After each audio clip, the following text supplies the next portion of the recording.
भूतिया गांव की रहस्यमयी रात। बहुत साल पहले एक छोटा सा गांव था जिसे लोग कालापारा कहते थे। गांव के लोग कहते थे कि यहाँ रात के समय किसी के घर के दरवाजे अपने आप बंद हो जाते हैं और गांव की गलियों में अजीब आवाजें सुनाई देती हैं। एक दिन शहर से कुछ दोस्त अंकित, पूजा और विवेक साहस दिखाने के लिए उस गांव में पहुंचे।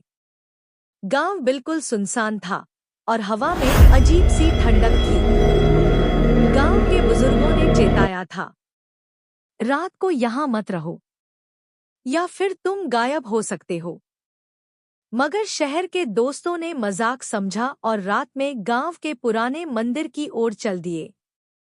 मंदिर की लकड़ी की दरवाजे खुद ब खुद चरमराने लगी। अंधेरे में पूजा ने देखा कि एक धुंधली आकृति मंदिर के बाहर खड़ी है। अंकित ने हंसते हुए कहा, अरे डर मत, यह सिर्फ हवा की परछाई होगी। पर तभी धुंधली आकृति ने धीरे धीरे अपनी आंखें लाल कर दी और फुसफुसाई, तुम यहाँ क्यों आए हो? दोनों दोस्त डर के मारे कांपने लगे। विवेक ने पीछे हटने की कोशिश की, मगर मंदिर का दरवाजा अपने आप बंद हो गया। अंदर अजीब सी ठंडी हवा चली और चारों तरफ भूतिया आवाजें गूंजने लगी। किसी ने धीमे स्वर में उनका नाम पुकारा। रात भर वे डर के मारे मंदिर में फंसे रहे। जब सुबह हुई, गांव में कोई नहीं था। सिर्फ उनके जूतों के निशान और लाल मिट्टी में धुंधली परछाई जैसी आकृति दिख रही थी। गांव वाले कहते हैं, आज भी अगर कोई रात के समय उस मंदिर के पास जाता है तो उसकी छाया अजीब ढंग से बदल जाती है और वह आवाज सुनाई देती है, तुम वापस नहीं जा सकते। भूतिया गांव। कुछ महीने बाद शहर के नए लोग अमन और साक्षी गांव की पुरानी कहानियां सुनकर वहां आए। गांव के लोग उन्हें बार बार चेताते रहे, रात के समय बाहर मत रहना, तुम्हारी आत्मा भी यहाँ फंस सकती है।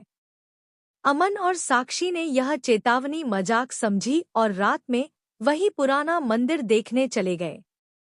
जैसे ही वे मंदिर की ओर बढ़े, हवा में अजीब सन्नाटा छा गया। पेड़ों की शाखाएं ऐसे हिल रही थीं, जैसे कोई उन्हें खींच रहा हो। अचानक लाल आंखें चमकती हुई धुंधली आकृति उनके सामने प्रकट हुई। आवाज आई, तुम भी हमेशा के लिए हमारे साथ रहोगे। साक्षी डर के मारे चीखी, पर मंदिर का दरवाजा अपने आप बंद हो गया। चारों तरफ हल्की धुंध में और आकृतियां उभरने लगीं। वे भागने की कोशिश करने लगे, लेकिन गांव की गलियों में कोई रास्ता दिखाई नहीं दे रहा था। जैसे ही उन्होंने किसी घर के भीतर झांका, वहां खाली कमरे में पुराने जूतों के निशान दिखाई दिए, जैसे वे किसी पुराने समय के लोगों के हों। अमन ने हिम्मत जुटाई और बोला, हमें अब यही रास्ता छोड़ना होगा। लेकिन जैसे ही वे बाहर निकले, गांव की सीमाएं बदल गईं। गांव पहले जैसा नहीं था। रास्ते उलझ गए थे और आवाजें उनके चारों तरफ गूंज रही थी। हमेशा यहाँ रहो, कभी मत भागो। अगली सुबह गांव वाले बाहर आए तो देखा कि अमन और साक्षी भी गायब थे। सिर्फ उनके नाम मंदिर की दीवार पर लाल रंग में लिखे हुए मिले, जैसे चेतावनी कि कोई भी इस गांव से आसानी से बाहर नहीं जा सकता। गांव वाले अब और भी डरते थे। कहते हैं, आज भी रात को अगर कोई इस भूतिया गांव के पास जाता है तो उसकी परछाई बदल जाती है और लाल आंखों वाली धुंधली आकृतियां उसे घेर लेती हैं। और सबसे भयानक बात, गांव में आने वाला हर नया शख्स एक दिन धीरे धीरे गांव का हिस्सा बन जाता है, बिना किसी लौटने की उम्मीद के। कुछ सालों बाद गांव की कहानियां शहर तक पहुंच गईं। लोग डर के मारे गांव के पास जाने की हिम्मत नहीं कर पाते थे। लेकिन एक साहसी पत्रकार रवीना सच जानने के लिए गांव में पहुंची। उसने कैमरा और रिकॉर्डिंग डिवाइस साथ लाए और रात में गांव का जायजा लेने का निर्णय लिया। जैसे ही रात हुई, गांव का माहौल और भी डरावना हो गया। हवाएं अनजान दिशा से चल रही थी और पेड़ों की शाखाएं मानो किसी ने पकड़ रखी हो।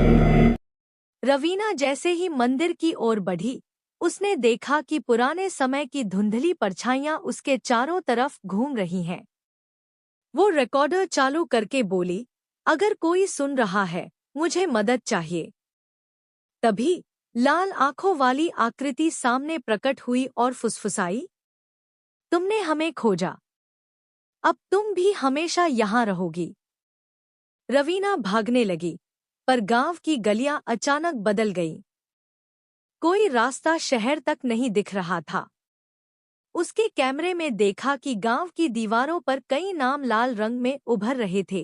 वे नाम उन लोगों के थे जो पहले गांव गए थे और वापस नहीं लौटे। अचानक गांव की सारी धुंधली आकृतियां एक साथ उसके चारों तरफ आ गईं।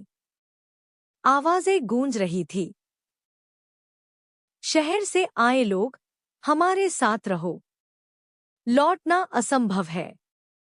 रवीना ने आखिरी हिम्मत जुटाई और मंदिर के पीछे एक पुराने कुएं की ओर दौड़ी। कुएं में झांकते ही उसे देखा कि वहां कई लोग, अमन, साक्षी और अन्य, अपने आप में फंसे हुए थे। उनकी आंखें अब लाल और खाली हो चुकी थी। रवीना ने कुएं में हाथ डाला और महसूस किया कि कोई उसे खींचने की कोशिश कर रहा है। तभी उसके कानों में आवाज आई, अब तुम भी हमारी दुनिया में हो। सुबह जब गांव वाले पहुंचे, तो वहां सिर्फ रवीना का कैमरा और उसके रिकॉर्डिंग डिवाइस मिले। रिकॉर्डिंग में उसकी चीखें और लाल आंखों वाली धुंधली परछाइयां कैद थी। गांव अब और भी भूतिया हो गया था और अब यह शहर के लोगों के लिए भी खतरा बन चुका था।